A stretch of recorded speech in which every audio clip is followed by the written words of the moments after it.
Ça, c'est le livre Al-Kanun fi Tabb de Ibn Sina, le livre fondamental de la médecine, qui a été utilisé jusqu'au XVIIIe siècle en Europe, qu'on appelle Canonis Medicinae Avicennae, qui a été traduit en latin des centaines de fois par des centaines de traducteurs. Quand on remarque, il date donc Avicenne, c'est vers le 890, entre le 9e et 10e siècle. Et cet ouvrage, il se trouve, il y a deux ou trois. Un qui se trouve au Pentagone, aux États-Unis. Ne me demande pas qu'est-ce qu'il fait là-bas, mais il est là-bas. Et il date. Ah oui, on peut le montrer à l'image. Oui. Ouais, voilà. Donc le fameux livre d'Avicenne. Oui, d'Avicenne. Voilà. Donc quand tu vois, tu remarques très bien, il ne perd rien en sa consistance. Au niveau de la couleur, du texte. Ah oui, c'est magnifique. Voilà. Hein, dire, oui, et il date du 9e début du 10e siècle. Et il est toujours tel qu'il est dans cet état-là. Ouais. Donc, voilà. Donc, il n'a pas perdu de sa qualité. Parce qu'on a utilisé de l'encre à base de fer, le papier qui a été ensuite amidonné, etc. Donc, il n'a plus rien à voir avec les ouvrages. Voilà. Donc, ça, c'est pour l'encre. Hein. Bien sûr. Juste une petite parenthèse. On me dit les feuilles et cigarettes, c'est de la gomme arabique naturelle. C'est vrai aussi, ça a un rapport un peu, parce que c'est de la gomme arabique aussi, ça qu'on utilise. Ouais. Il y a une gomme arabique que j'ai vu tout à l'heure, c'est vrai qu'elle est utilisée. Qu'elle est utilisée, oui. Tout à fait. Donc, juste ensuite pour parler un petit peu parce que c'est important, parce que c'est la continuité de ce discours, c'est le fait de l'imprimerie. Par exemple, l'imprimerie en Europe, oui. En Europe chrétienne, elle arrive, Voilà, en 1450, l'invention de l'imprimerie à Mayence par Gutenberg. Le fameux Gutenberg. Tout à fait. Et d'Alsace, vous êtes proche de Gutenberg. Juste à côté, Strasbourg, Mayence, c'est vrai.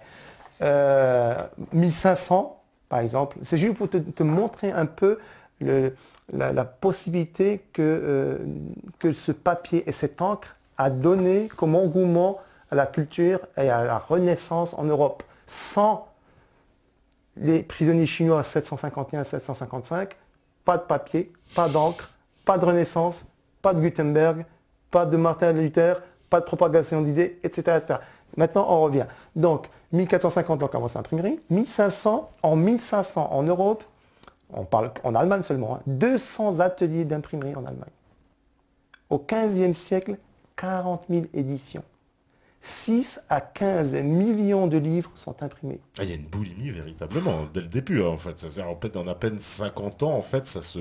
Complètement. 16e siècle, 10 000 éditions pour la seule Angleterre. En Europe, il y a 150 millions de livres pour une population européenne qui faisait moins de 80 millions. D'un passé culturel axé sur l'oralité, ça c'est en Europe, hein. 99,9% de la population européenne ne savait pas lire ni écrire. Savait ni écrire. En fait, c'était conservé, il faut bien le dire, par les moines qui étaient... L'Église, dans les scriptoriums, dans les monastères. Les riches aussi, alors Oui, tout à fait, bien sûr, parce que il y avait 3 personnages qui gouvernaient en Europe, comme dans le reste du monde, 3 entités. L'armée, la bourgeoisie ou l'aristocratie, et l'Église, ou la prêtrise, ou tout ce qui est le sacerdoce, quand tu préfères, quoi. Bon, dans un pays musulman, c'est quoi? C'est un imam, un riche et un militaire. En Europe, c'est un prêtre, un bourgeois et un prêtre, quoi. Voilà. Donc, justement, pour te faire le parallèle, hein, pourquoi justement il y a cette espèce d'engouement en Europe, donc d'un passage de l'oralité, d'un visuel, parce que, par exemple, l'Église prêchait dans les églises, donc il y avait personne, quand tu commençais à déclarer des faits historiques ou des chroniques ou des décrets, c'est toujours oral, donc la population n'avait ni lire ni écrire. Alors ce passage de l'oralité, en 1500, c'est le passage à la lecture. Donc incroyable. Là aussi, il y a plus de gens qui savent lire quand même. En Tout Europe, à fait, c'est ça, l'imprimerie. Parce qu'au départ, Gutenberg, lui, ce qu'il voulait, c'était un but lucratif. Il s'en contrefichait de la culture en Europe. Et il ne savait absolument pas de l'engouement qu'allait avoir son imprimerie. Sa méthode qui a révolutionné la mentalité et la culture européenne, quoi. Ce qu'il voulait, c'était se faire de l'argent.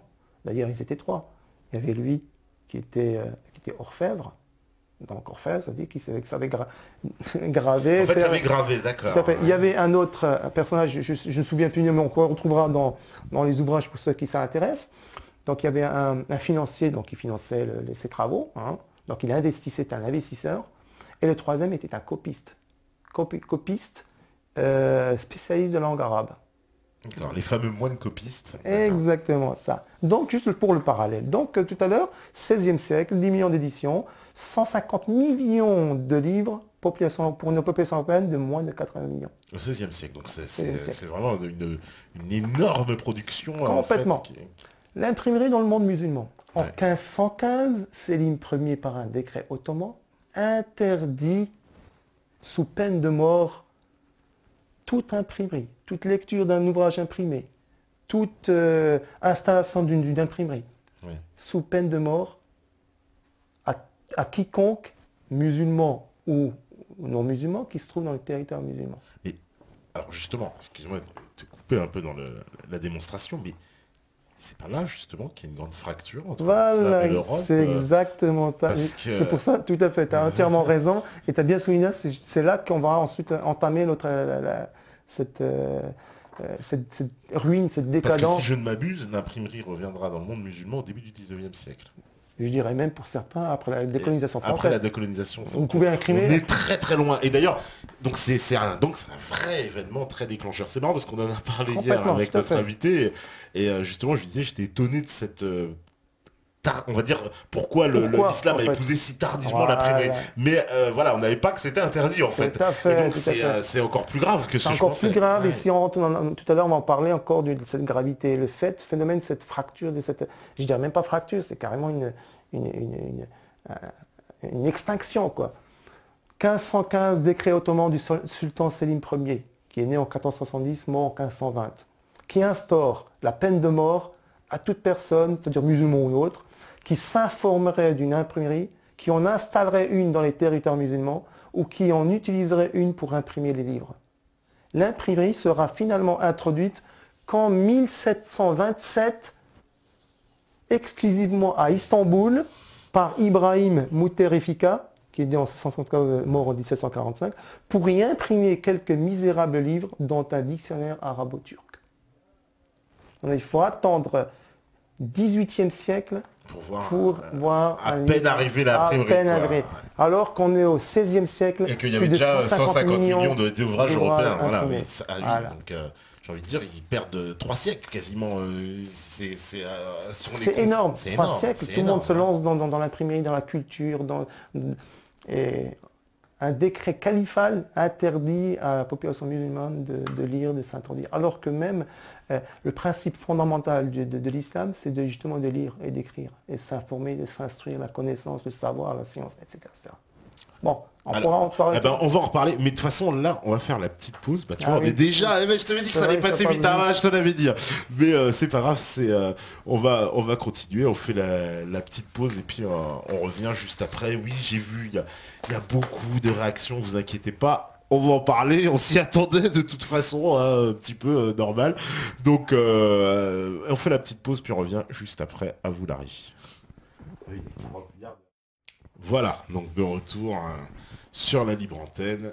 On est toujours avec Nas Boutamina. On était alors plongé en pleine, je vais dire, histoire des sciences, hein, dans laquelle donc tu nous expliques qu'à un moment donné, effectivement, il y a une chose très importante, c'est que le sultan ottoman Sélim Ier interdit l'imprimerie.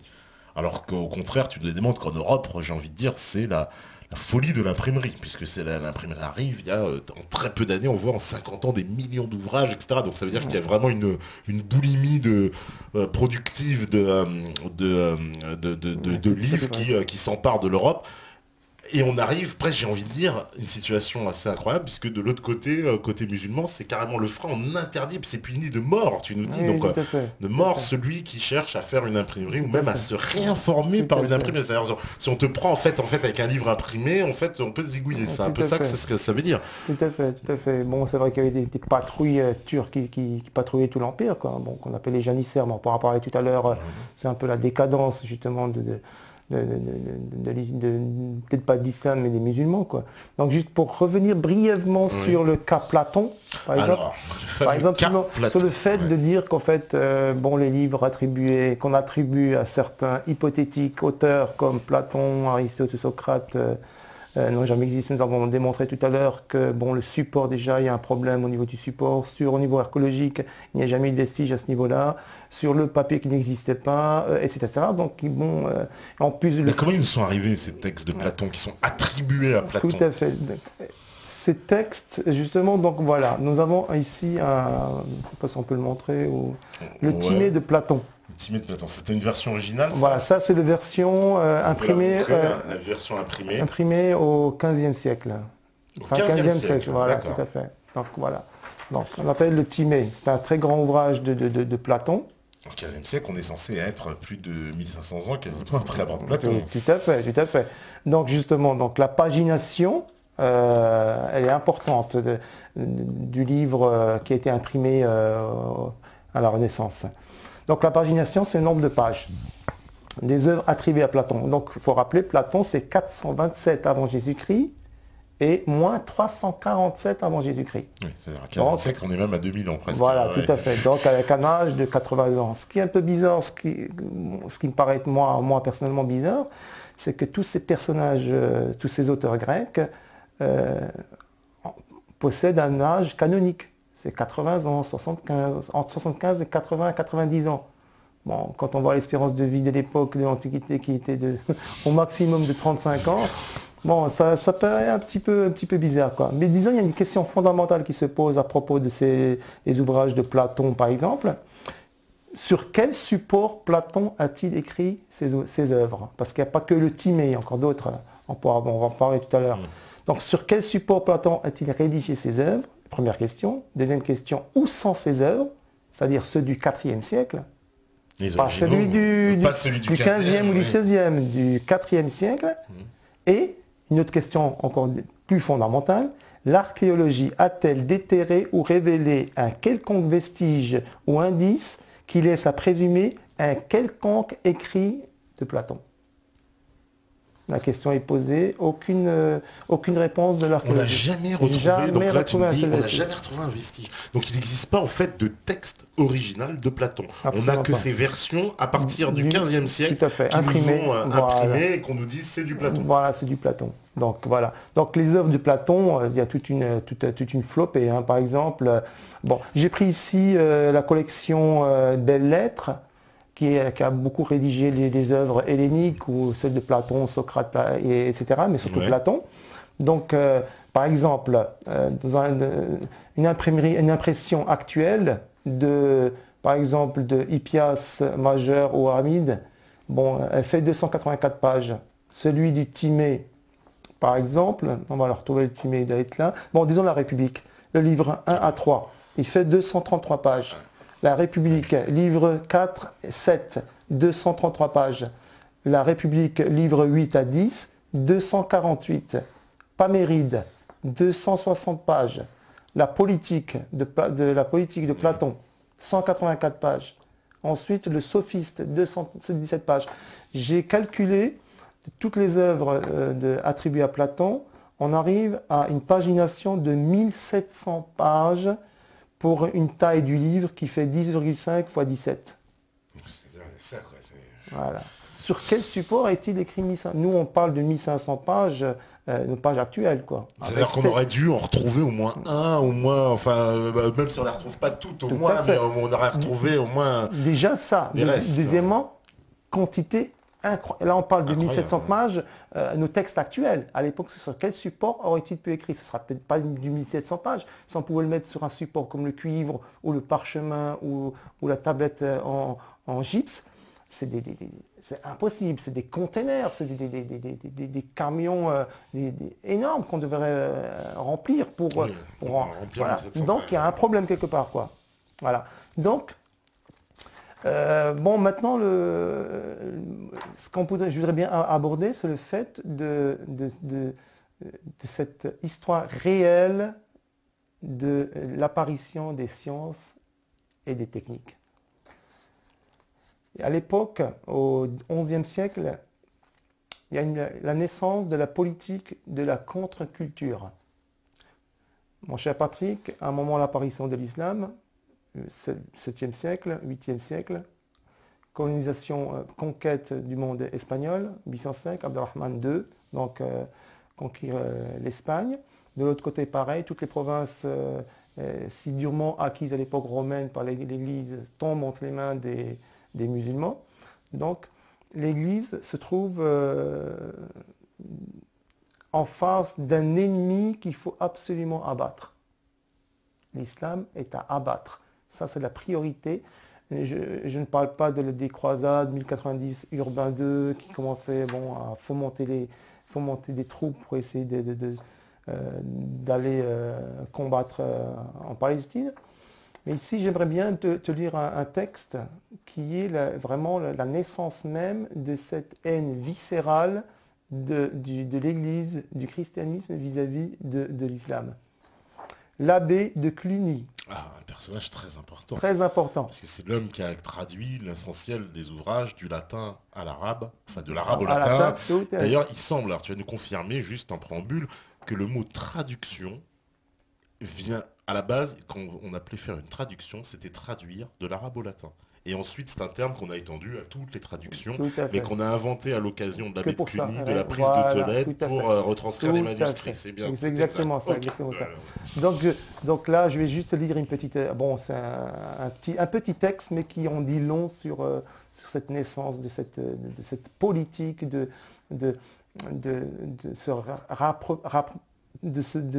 reprendre cette culture qui est d'origine islamique, de la traduire en latin et d'en user. Donc c'est une politique de contre-culture. Donc l'abbé de Cluny, Pierre le Vénérable, donc il est né en 1092, mort en 1156, déclare, c'est lui qui parle, qu'on donne à l'erreur mahométane le nom honteux d'hérésie ou celui infâme de paganisme. Il faut agir contre elle, c'est-à-dire écrire. Mais les latins, et surtout les modernes, l'antique culture périssant, suivant le mot des Juifs qui admiraient jadis les apôtres polyglottes, ne savent pas d'autre langue que celle de leur pays natal. Aussi n'ont-ils pu ni reconnaître l'énormité de cette erreur, ni lui barrer la route. C'est-à-dire, pas de l'islam. Il parle de l'islam, voilà. Ouais. Aussi, mon cœur s'est enflammé et un feu m'a brûlé dans ma méditation. Je me suis indigné de voir les latins ignorer la cause d'une telle perdition et leur ignorance leur ôter le pouvoir d'y résister. Car personne ne répondait, car personne ne savait. Je suis donc allé trouver, en 1242 en Espagne, des spécialistes de la langue arabe qui a permis à ce poison mortel d'infester plus de la moitié du globe. Je les ai persuadés, à force de prières et d'argent, de traduire d'arabe en latin l'histoire et la doctrine de ce malheureux et sa loi même qu'on appelle Coran. Et pour que la fidélité de la traduction soit entière et qu'aucune erreur ne vienne fausser la plénitude de notre compréhension aux traducteurs chrétiens, j'en ai adjoint un sarrasin. Voici les noms des chrétiens. Robert de Chester, Hermann le Dalmate, Pierre de Tolède. Le sarrasin s'appelait Mahomet. Cette équipe, après avoir fouillé à fond les bibliothèques de ce peuple barbare, en a tiré un gros livre qu'ils ont publié pour les lecteurs latins. Ce travail a été fait l'année où je suis allé en Espagne et où j'ai eu une entrevue avec le seigneur Alphonse, empereur victorieux des Espagnes, c'est-à-dire en l'année du Seigneur 1141. La politique de traduction systématique des œuvres musulmanes commençait à cette période. Pourquoi cette période? Parce que le Tolède, qui était une ville islamique, est tombée entre les mains dans la Reconquista venue espagnole, du Nord. tout à fait. Et donc, à l'intérieur de cette ville, une librairie contenant des dizaines de milliers d'ouvrages de scientifiques musulmans. Et donc là, c'est là que l'abbé Cluny, alors historiquement, et justement, et voilà, il le dit lui-même, il fait venir des traducteurs, tout ils à fait, c'est ça, tout les à ouvrages. fait, tout à fait. J'en ai sorti quelques dans l'ouvrage, donc les connaissances, comprendre la Renaissance. Ouais. J'ai décortiqué, j'ai fait de la recherche, et j'ai trouvé à peu près les plus célèbres traducteurs de savants. D'ailleurs, il faut juste que je fasse une petite précision, c'est que il y avait deux pôles, deux centres intellectuels mondiaux. Au niveau intellectuel, il n'y avait que deux. Il n'y avait pas 40, il n'y avait que deux. Bagdad, qui était dominé par les Perses, et Grenade, avec Cordoue, Séville, voilà, tout à fait. l'Espagne andalouse. Voilà, dominé par les Berbéros andalous.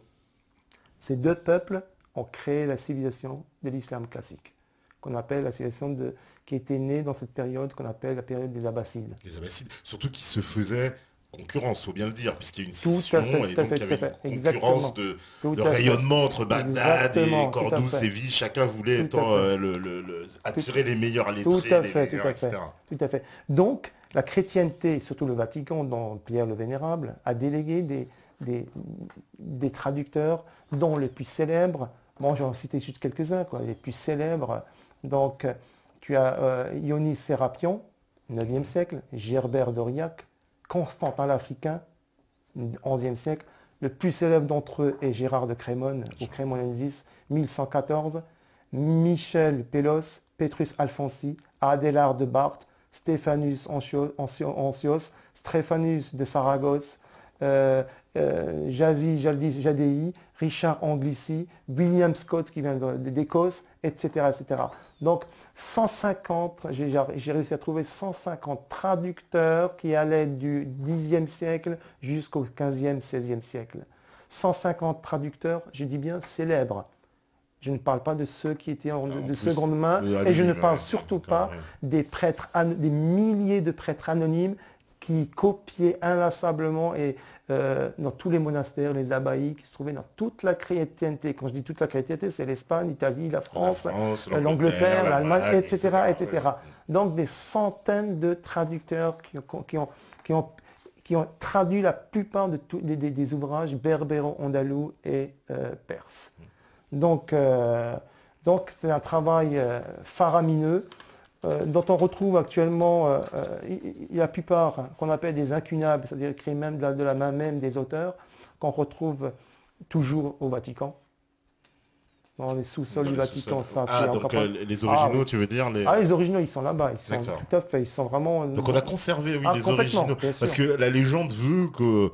on nous expliquait que les livres, une fois traduits, étaient brûlés. Non, jamais. Ils ont quand même... il est pas folle la guêpe, on a quand même gardé l'original et on l'a mis à l'abri. Tout à fait. Ce qui a permis, ces originaux ont permis à des pseudo-savants européens, occidentaux, de plagier ces travaux. Et là, on va rentrer dans un phénomène dans la suite de notre débat sur le plagiat et la tautologie des ouvrages des savants berbères, andalous et perses. Et c'est faramineux.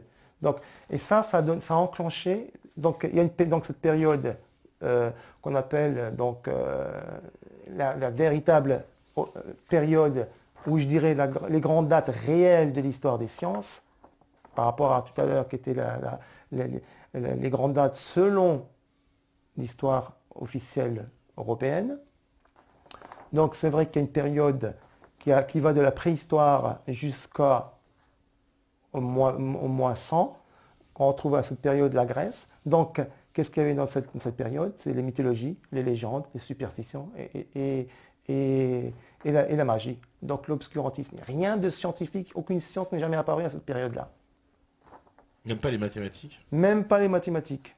C'est vrai que ça paraît un peu... parce qu'on nous a expliqué les mathématiques, voilà, les théorèmes, j'invente pas, Thalès, Pythagore, etc.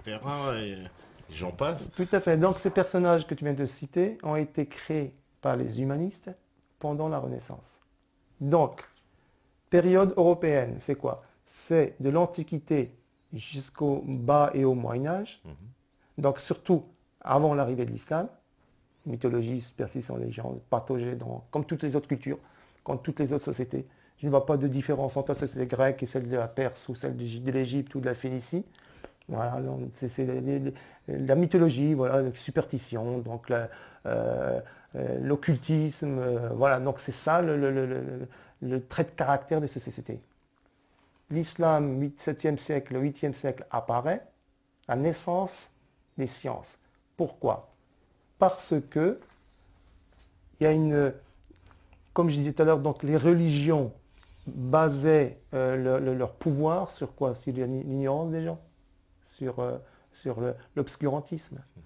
Ils contrôlaient les gens comme ça, que ce soit les prêtres grecs ou les prêtres africains ou les chamans. Oui, on sait qu'ils utilisaient de subterfuges dans peur, les temples, voilà, etc. donc, pour leur voilà, faire tout à fait, croire voilà. qu'ils avaient des L'Église, pouvoirs magiques tout à fait, et se faire respecter, tout on à va fait. dire. Et l'Église a toujours utilisé aussi le même système, faire peur à ses ouailles, parce que c'est la sorcellerie, voilà. Nous, la création de l'Inquisition n'a pas été créée pour rien dans cette période. Donc, et là où est née la démonologie, l'angiologie, tout ce qui est paranormal, tout ce qui est sorcellerie, tout ce qui est le satanisme, Lucifer, Belzébuth, tout ça pour essayer de maintenir la population dans l'abrutissement, l'ignorance et la peur, surtout la terreur. La terreur, une fois qu'on a mis la terreur dans l'esprit des gens, on la contrôle. Voilà. Donc, toutes ces religions était la base fondamentale de l'homme avant l'arrivée de l'islam. L'islam, c'est pour ça que la plupart des gens ne connaissent pas l'islam. Qu'est-ce que l'islam? Bon, pour eux, c'est une religion comme tous les autres. Non, ce n'est pas une religion comme tous les autres, c'est un mode de vie. Donc, pour évincer toutes les autres religions, il fallait qu'il y ait une autre religion. Qui est capable de détruire d'autres religions? Au niveau mental, au niveau psychique, c'est quoi? Une religion beaucoup plus puissante que les autres. Oui. Tout à fait. Et ce n'est pas une idéologie ou une philosophie qui va détruire la mythologie grecque. Ça, c'est impossible, quoi. Donc, dans cette période, l'islam est arrivé à détruire. À la place de la peur, de l'ignorance et de la terreur, elle a mis au point la connaissance, le savoir, l'alphabétisme, etc., etc. Donc, c'est une religion qui demande aux personnes qu'à étudier, qu'à connaître. Donc, on va apparaître à partir justement de ce 8e siècle, tous les grands mathématiciens, je peux t'en citer quelques-uns, tu dois les connaître, Al-Khwarizmi, Jabir el-Riel, Abu Kamil, etc., etc. On le dit que c'est lui qui a inventé l'algèbre. Tout à fait, donc l'algorithme. Ensuite, on pourra tout à l'heure parler de comment les sciences sont apparues à cette période. Comment et pourquoi. Mais avant tout, je vais te donner quelques petites définitions de l'histoire officielle de la Renaissance. Donc la Renaissance se définit comme un mouvement littéraire, artistique et scientifique qui eut lieu en Europe au XVe, XVIe siècle, qui était fondé sur l'imitation de l'Antiquité grecque. Nous avons vu tout à l'heure que l'Antiquité grecque, il n'y a rien d'Antiquité grecque, parce que si vraiment ils ont imité l'Antiquité grecque, ce serait la mythologie, les superstitions, les légendes, etc. Donc, voilà. Par contre, la véritable définition de la Renaissance, c'est comme un mouvement littéraire, artistique et scientifique qui eut lieu en Europe, certes, au XVe, au XVIe siècle, et qui était fondé sur l'imitation de la civilisation de l'islam classique, ou civilisation perso-berbéro-andalou. On trouvera toutes les preuves, tout ce qu'il y avait à l'intérieur, dans l'ouvrage cité ci-dessus. Bon, l'humanisme, tu penses à quoi quand tu penses à l'humanisme? Quelqu'un d'humaniste? Alors, l'humaniste, je sais pas, c'est une notion qui arrive plus tard en Europe, Rousseau, je sais pas. Un humaniste, c'est quelqu'un d'extraordinaire, de gentil, de très humain. Voilà, pense à l'humain. Non, en fait, l'humaniste, c'est un AOA, quoi. Un AOA, bon, c'est un arriviste, opportuniste et affairiste. C'est un chasseur de primes, c'est un mercenaire qui met sa plume au plus offrant, au seigneur, à l'aristocrate, à l'église. La plupart sont des séculiers qui mangent dans des deux ateliers, quoi. Ils sont séculiers, c'est-à-dire qu'ils ne sont pas prêtres, qu'ils n'appartiennent pas à une paroisse, donc ils ne sont pas sous les ordres, comme les franciscains, les dominicains, etc. Mais ils sont civils tout en mangeant aussi dans le côté protection au niveau de l'église, quoi. Bon, les réguliers, ce sont des prêtres qui, bon, eux, voilà, ils sont dans une église et puis ils vivent en communauté. Eux, non. Voilà. Donc, ce sont ces humanistes qui ont créé la Renaissance. Parmi eux, je vais t'en citer quelques idéologues et artisans de la Renaissance. Maxime Planude, XIIe siècle, en 1260-310, théologien et philosophe et philologue byzantin, Thomas Magister, Démétrios Triclinios, Poggio Braccioni, comme de Médicis, qui est un grand mécène. C'est lui qui a créé cette renaissance, en fait, en finançant toute cette masse d'intellectuels. Oui, des artistes, etc. Jean Argyropoulos, Georges Gemistos, Angelo Ambrogini, Marcille Ficin, Francesco Pétrarque, Didier Erasme de Rotterdam, Nicolas Krebs, Léonard de Vinci, on retrouve le temple humaniste. Ça confirme que c'est quand même vers l'Italie que ça. Complètement, que tout à fait. Florence, Gênes, etc. Tout à fait. Ouais. Nicolas Machiavel, le plus connu, Jean-Pic de la Mirandole, Thomas More, François Rabelais, Michel de Montaigne, Ambroise Paré, Galileo, Thomas Hobbes, René Descartes, et on peut même aller jusqu'au siècle des Lumières, avec Spinoza, François.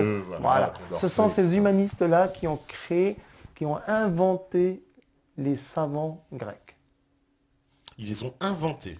De toutes pièces. Dis-moi que c'est une invention. C'est une invention de toutes pièces.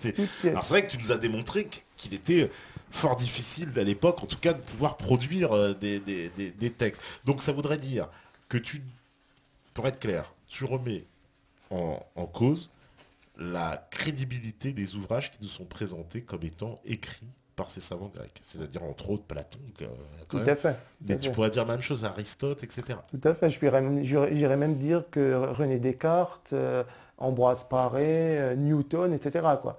Donc, bon, ça va encore plus loin. C'est-à-dire, si on a le temps tout à l'heure, je te montre des preuves irréfutables des travaux qui ont été faits au niveau de l'optique, qu'on retrouve bizarrement les mêmes chez René Descartes, qu'on symbolise comme l'esprit cartésien extraordinaire et tout. Bon, c'est un grand plagiaire, comme pas mal d'autres, quoi. Donc, juste pour te dire, en fait, la naissance de ces sciences. Donc, on sait qu'ils ne sont pas nés pendant cette période grecque, mais c'est dans une période bien précise.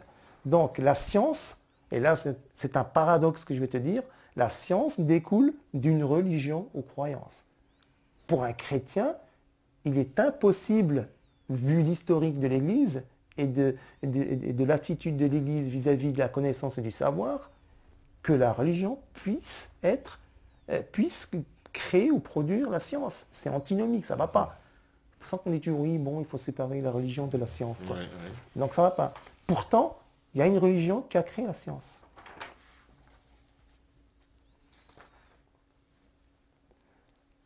Donc, comme je disais tout à l'heure, il fallait se débarrasser à une certaine période. Toute la planète était gérée d'un point de vue intellectuel et mental, par la mythologie, la superstition et les légendes. Donc, il fallait une religion aussi puissante. C'est pas n'importe quoi, c'est véritablement une conviction qui était aussi puissante que celle de la mythologie, de la superstition, qui puisse se débarrasser de cette mentalité. Dire que, par exemple, que l'univers est géré par des lois physiques. Ça ne rentre pas dans la mentalité d'un grec ou d'un perse ou d'un égyptien, puisqu'ils étaient mythologistes. Ils ne pouvaient pas, parce que bon, lui, Zeus, Terra, Apollon, Hermès, Neptune, donc, ou Amon-Ra, ou Osiris ou Isis, donc, eux, ils gèrent l'univers. Donc voilà, dans son mental, il est impossible qu'on puisse créer quelque chose que l'univers soit géré par des lois. C'est pas possible, ça rentre pas dans leur tête, quoi. Mais justement, donc, et c'est là où je rentre dans un monde que celui du Coran, quoi. Parce que le Coran, personne ne sait en réalité, quoi. On aura peut-être le temps tout à l'heure, on pourra parler justement en rapport avec le décret ottoman, sur cette décadence de l'islam. Mais dans le Coran, il y a 6236 versets, quoi. Donc, le Coran n'est pas un manuel de physique, hein. Ça, il faut bien le préciser. Ce n'est pas un manuel de physique, ce n'est pas un manuel de mathématiques ni de biologie, mais c'est un outil réflexif.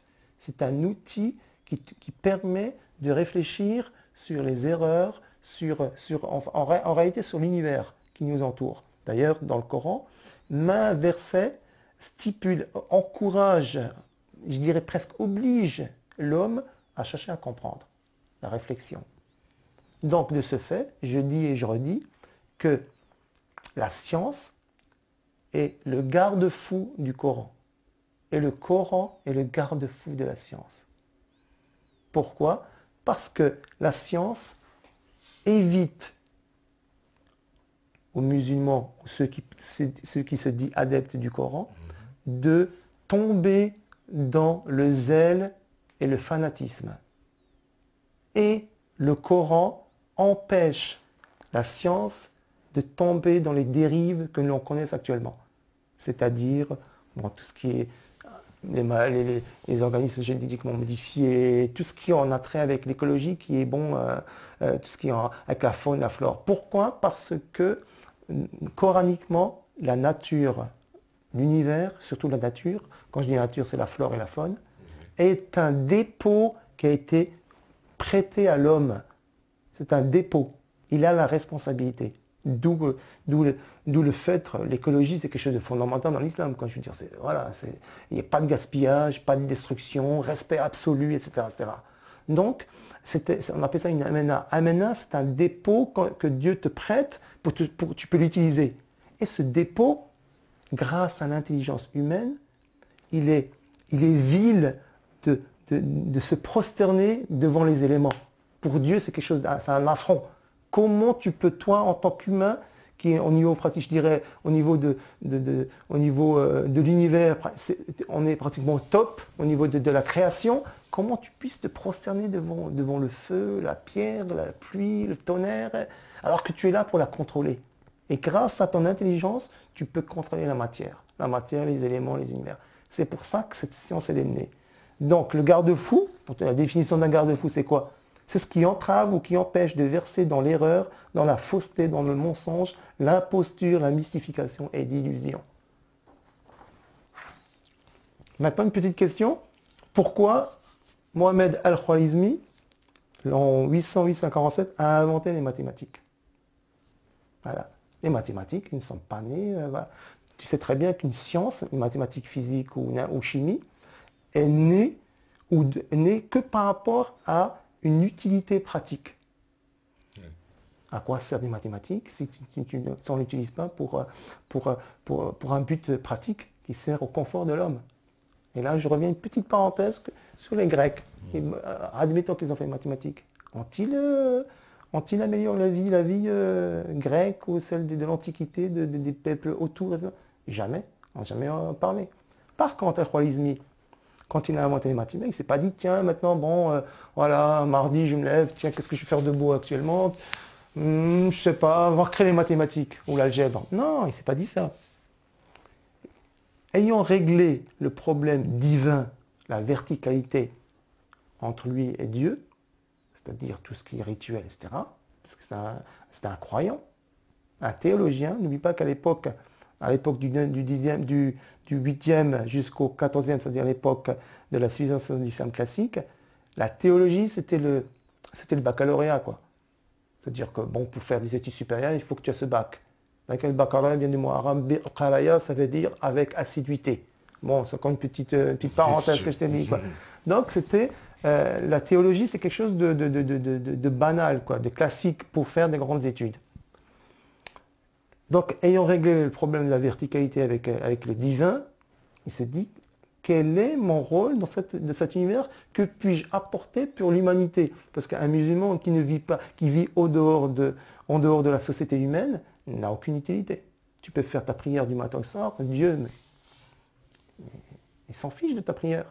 Du moment que tu es dans le contexte humain, tu restes au service de l'humanité. Donc, il s'est dit, que vais-je faire pour le service de l'humanité? Il y a certains qui, intellectuellement, la chose la plus majestueuse, la plus noble, c'est un travail intellectuel qui va servir l'humanité. Est-ce que Al-Khwarizmi a servi l'humanité? Bien sûr que oui. Sans lui, il n'y aurait pas de maths. Sans maths, il n'y aura rien. On ne sera pas en train de discuter. Pas de voiture, pas d'avion, pas de micro, pas de médecine, il n'y a strictement rien. Voilà. Et comment il a eu cette idée? C'est parce qu'il était profondément religieux. D'où le phénomène que je disais tout à l'heure, c'est la théologie qui crée les sciences. Pour un esprit européen ou chrétien, c'est impensable. D'où cette antinomie entre la science et la religion.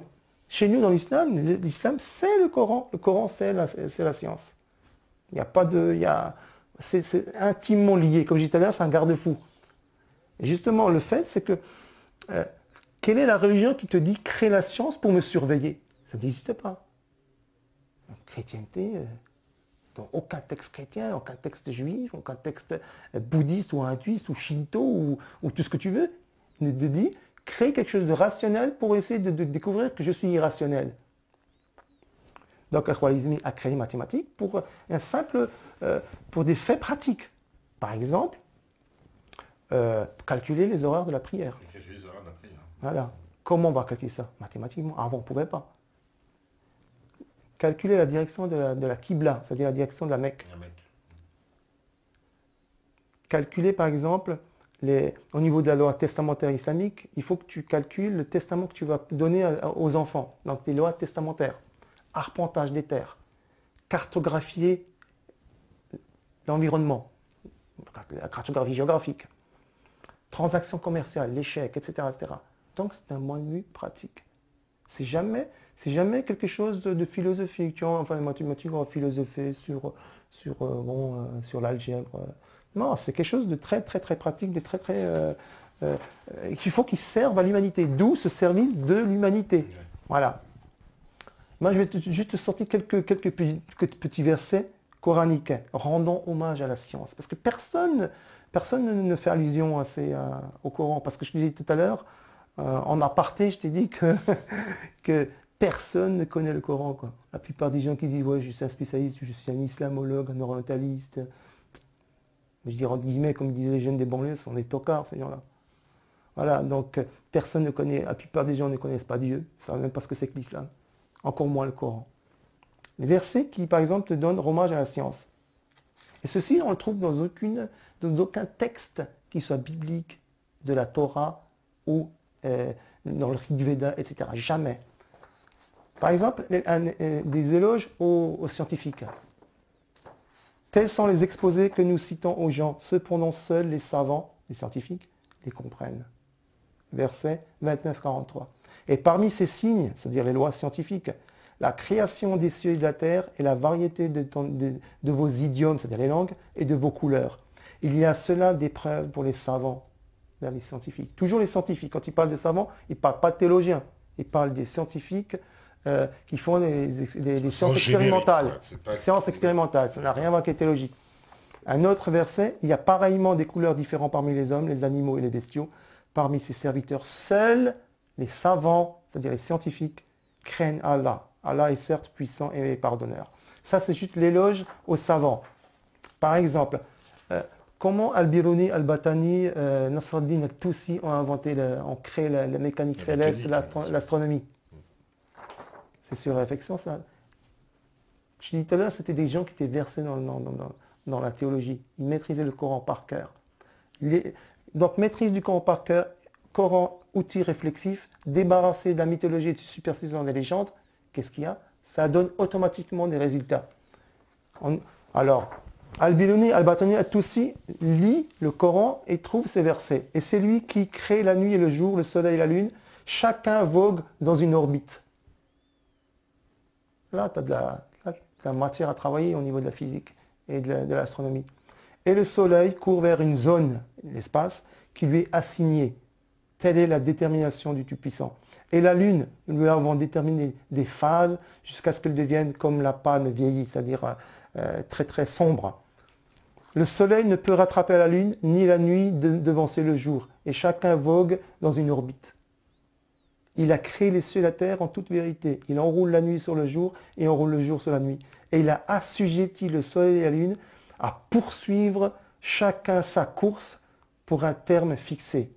Et là, le soleil et la lune évoluent selon un calcul minutieux.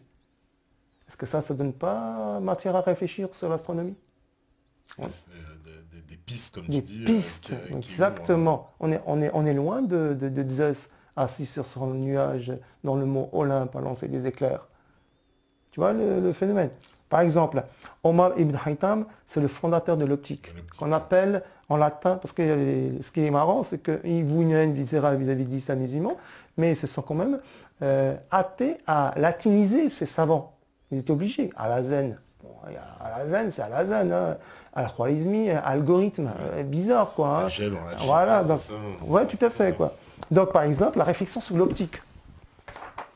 Et il a fait, en fait, cette réflexion, ce verset, on le trouve dans les mémoires de Al-Hazen, quand il écrit son bouquin Kitab al-Manazil sur l'optique, on retrouve comment il a été influencé, quoi. Et il a fait de la lune une lumière et du soleil une lampe. Là, on a l'optique, avec la réflexion et la réflexion de la lumière. Un autre, réflexion sur la chimie, Jabir ibn Hayyan, Al-Kimia. Et il parle de la balance dans son traité, Sandouk al-Hikma, le coffre de la sagesse. Jabir ibn Hayyan parle justement. Donc, il parle de l'infiniment petit de la matière, de l'atome, etc. Et il trouve encore toujours matière à réflexion dans des versets coraniques. Tu vois, le verset coranique, c'est le Coran, c'est pas un bouquin que tu prononces et tu dis tu vas mettre une bombe ou détruire des gens, quoi. Non, c'est un outil réflexif. Et des gens de l'époque, ils ont compris le contenu coranique. La plupart des gens actuellement n'ont aucune notion de ce contenu. D'où le problème, l'adversité qui est entre deux pôles de réflexion au niveau de l'islam, les scientistes qui se basent sur la réflexion du Coran et les traditionnistes qui se basent sur les phénomènes des hadiths, des faits et gestes présumés du messager Mohammed, quoi. Bon, bref, c'est encore un autre... et là, donc, il parle de la quantification. Dieu dit, par exemple, dans un verset, il dit « Quiconque fait un bien fût du point d'un atome, au plus petit le verra. Rien de lui n'échappe, fût-il d'un point d'un atome dans les cieux comme sur la terre. Il n'échappe à son Seigneur sur terre ou dans le ciel, aucune de point d'un atome, ni d'un point plus petit ou plus grand. » Ça veut dire quoi? Ça veut dire que la matière est composée, la composition de la matière, donc plus on commence à décortiquer l'infiniment, la subtilité de la matière, plus on commence à découvrir les fondements même d'une nouvelle science qu'on appelle la chimie. Il y a une idée qui est assez aussi intéressante, c'est qu'en fait,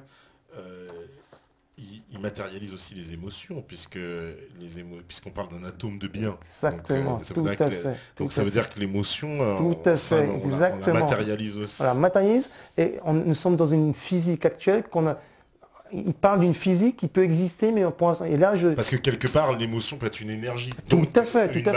C'est intéressant. C'est vraiment, quand par exemple dans un verset, il parle d'Abraham qui est lancé dans le feu, etc., mais en fait, en réalité, le feu, il est froid. Est-ce qu'il n'y a pas une piste pour la physique actuellement, pour parler de la combustion froide? Oui, la fusion froide, oui, on en parle beaucoup. C'est bon. Donc, c'est un outil réflexif, quoi. Et là, quelque chose qui est vraiment extraordinaire, il parle sur la réflexion générale, sur l'intelligence, le raisonnement, la quête de la science. Et c'est des centaines de versets qui parlent comme ça. Je vais t'en citer juste un ou deux pour te donner un peu l'idée, quoi. En vérité, dans la création des cieux et de la terre et dans l'alternance de la nuit et du jour, il y a certes des lois scientifiques pour les doués d'intelligence. Dans le récit, il y a certes une leçon pour les gens doués d'intelligence. Ce n'est pas des répétitions, ce sont des versets complètement différents, quoi. Hein. 12, 11 et 390. 12, 11, etc. Donc, le Coran est un message pour les gens afin qu'ils soient avertis, qu'ils ne sachent qu'il n'est qu'un unique et pour que les doués d'intelligence se rappellent. Et maintenant, je vais te sortir juste la fin des phrases, quoi. Pour les doués d'intelligence, verset 20-18, que les doués d'intelligence réfléchissent. Pour des gens qui réfléchissent.